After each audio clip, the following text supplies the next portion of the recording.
So good afternoon, everyone. My name is Marie Vance, and I am the provincial tree breeder for both Western red cedar and ponderosa pine based out of the Kalamalka Forestry Centre in Vernon, BC.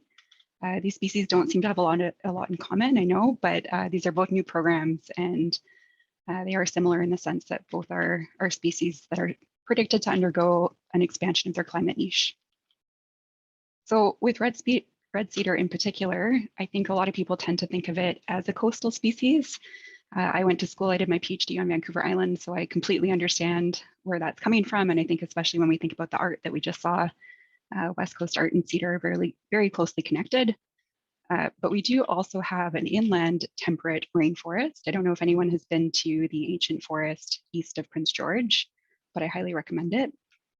And this photo I just took this past summer at the Giant Cedar Boardwalk near Revelstoke. So cedar is an economically, ecologically, and culturally important species here in the interior.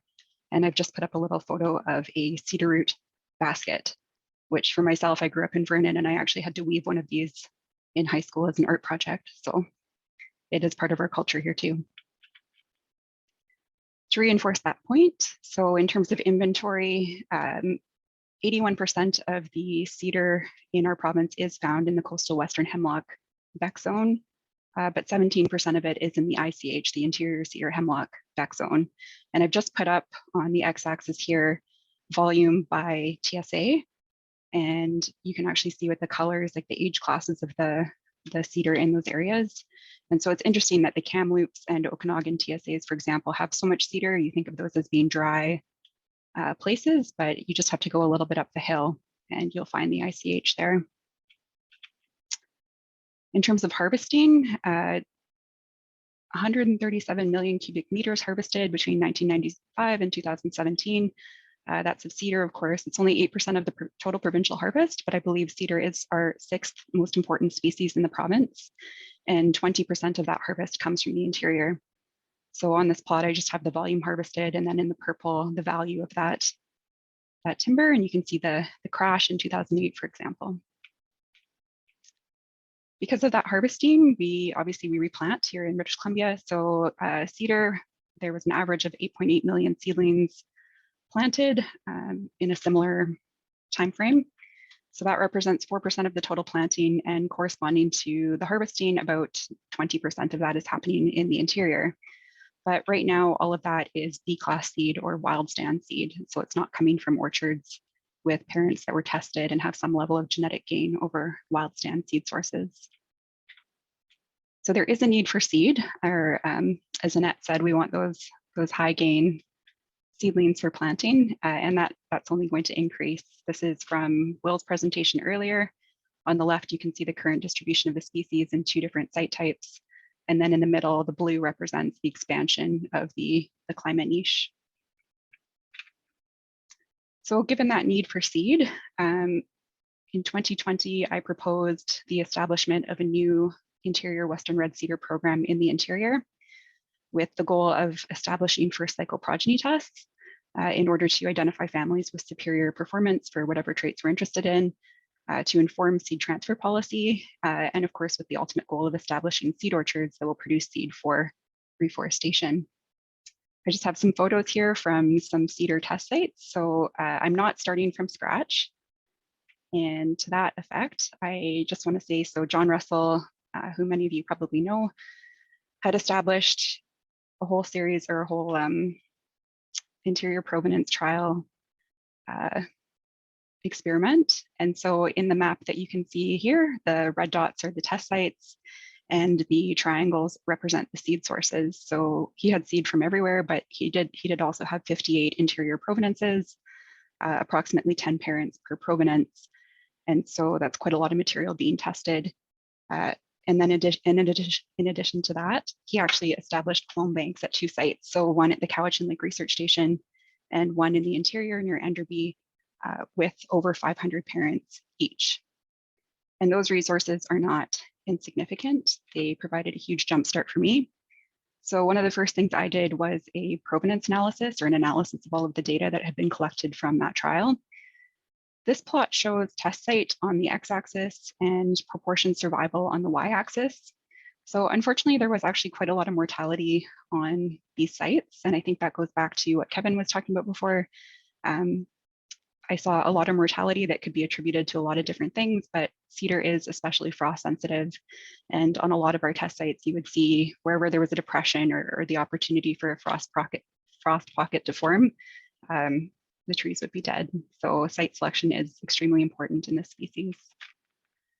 I ended up using the 4 sites with high survival that are in that red circle and are green for a growth analysis. So those are 2 sites from the interior and 2 sites from up near the Kispiox area. And then the sites that have the red stars on them, I use those for a survival analysis. And using those 2 analyses, I identified provenances that had superior growth and survival in the interior. And I selected the 184 parents that are in the clone banks already from those provenances to get started on obtaining seed for progeny testing. And so we are using a polymix strategy there. And then I'm also collecting self-seed and opportunistically controlled crosses, just trying to get as much material as possible, as quickly as possible. And pictured here is Aldridge Hack, who has been breeding cedar trees at Cowichan Lake Research Station since the 90s. And he has now become a very valuable part of this effort. Great. And then also with this, this test series or this test, there's 3 sites in blue there. So those were planted in the coastal Western Hemlock Beck zone. And John Russell, I think he was hoping to take the best individuals or the best families and bring them into his coastal program. And so he actually planted those 3 sites with family structure. And so I was actually able to do a progeny analysis and make forward selections from those sites. And I ended up collecting 49 parents with an average gain of, I believe it's 13%. It's hidden behind this right now.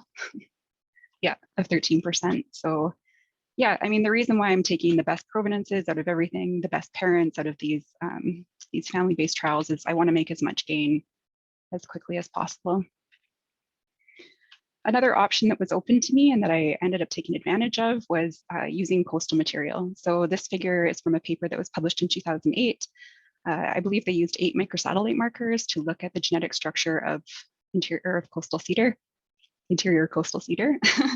And what they found was the color and the shape of the dots reflect the genetic grouping. So the interior populations are actually closely linked to populations on the coast.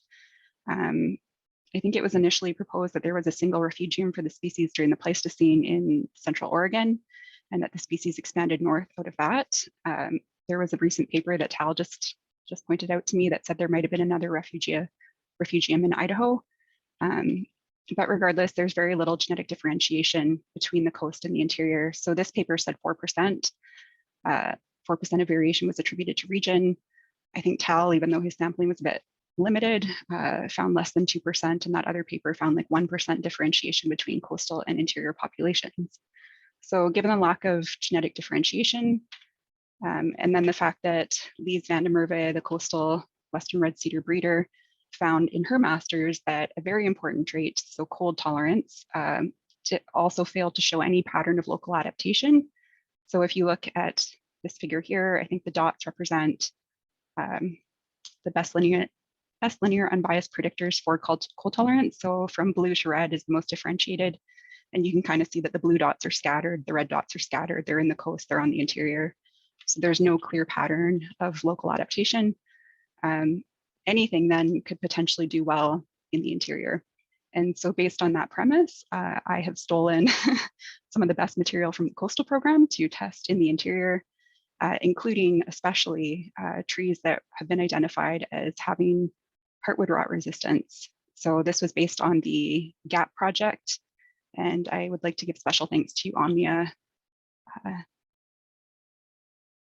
Sorry, she goes by 2 last names. Ibrahim is one, and then Gamal Eldian is the other. I think that's one she uses for publishing. And she used genomic selection to make these selections. And so I've pulled that material into the interior for testing as well. And then just on that theme, John also planted a couple test sites, progeny tests in the interior. And so just this fall, I selected another 95 parents out of those tests with an average gain of 19%.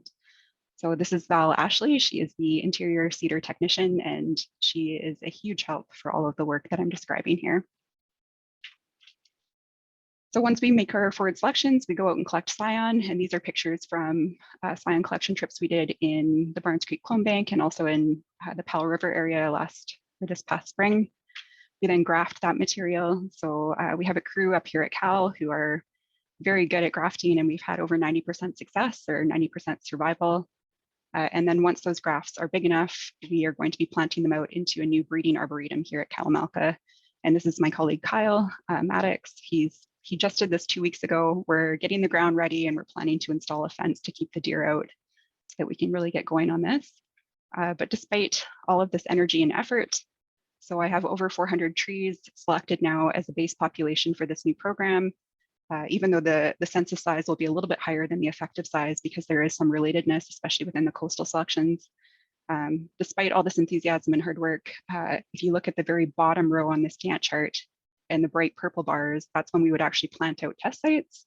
And so that probably won't happen until the spring of 2027, 2028, because it's going to take a while for our forward selections to be big enough to GA and breed on so that we can get seed. And so I'm just going to wrap up with that, but I just wanted to let you guys know that we are working hard to get this program going in the interior. And with these forward selections, there is also the opportunity to establish orchards early. So that's something we're discussing as well.